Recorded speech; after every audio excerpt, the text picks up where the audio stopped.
Imported हुकूमत अवाम पे जुल्म और सितम ढा रही है। अवाम जाग चुकी है और अवाम को पता चल चुका है कि पाकिस्तान को बचाना है, इमरान खान को लाना है। हमारा एक ही मुतालबा है, मुल्क बचाओ, इलेक्शन कराओ।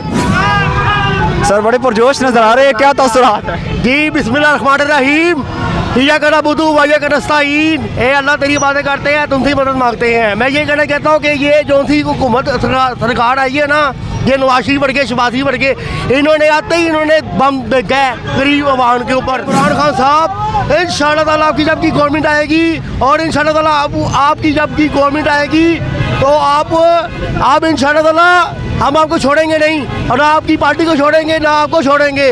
मगर मैं ये मैं छोटा सा मैसेज देना चाहता हूँ खान साहब को, खान साहब इंशाअल्लाह ताला आपकी जब भी गवर्नमेंट आएगी और ये चोट नसेंगे,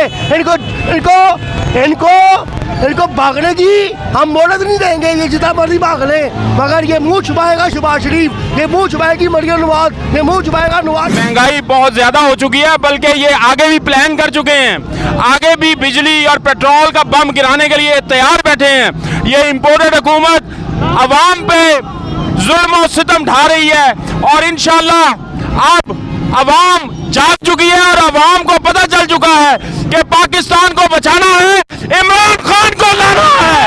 जो मर्जी कर ले, जो मर्जी पपड़ करना कर ले, ये तरीक रुकने वाली नहीं है और ये इमरान खान को हम लाने वाले हैं और इंशाअल्लाह ताला उसके पीछे बड़ी अवाम है, तहरीक इंसाफ की अवाम। शुक्रिया नाज़रीन, ये रैली आगे की तरफ गामज़न है और ये आज की पहली रैली हमाद अज़हर की क़यादत में तकरीबन 18 के करीब रैलियाँ निकलेगी महंगाई के ख़िलाफ़ और जो अदम इस्तेकाम, जो पॉलिटिकल इंस्टेबिलिटी है मुल्क में, उसके ख़िलाफ़ ये रैली का जो इनेकाद किया गया है। इस वक्त मैं इस्लामाबाद में मौजूद हुई। रैली जो क़यादत है वो हमाद अज़हर की निगरानी में आगे की तरफ गामज़न है। अपनी मेज़बान फ़ारूक आफरीदी को दीजिए इजाज़त, अल्लाह ने कहवान।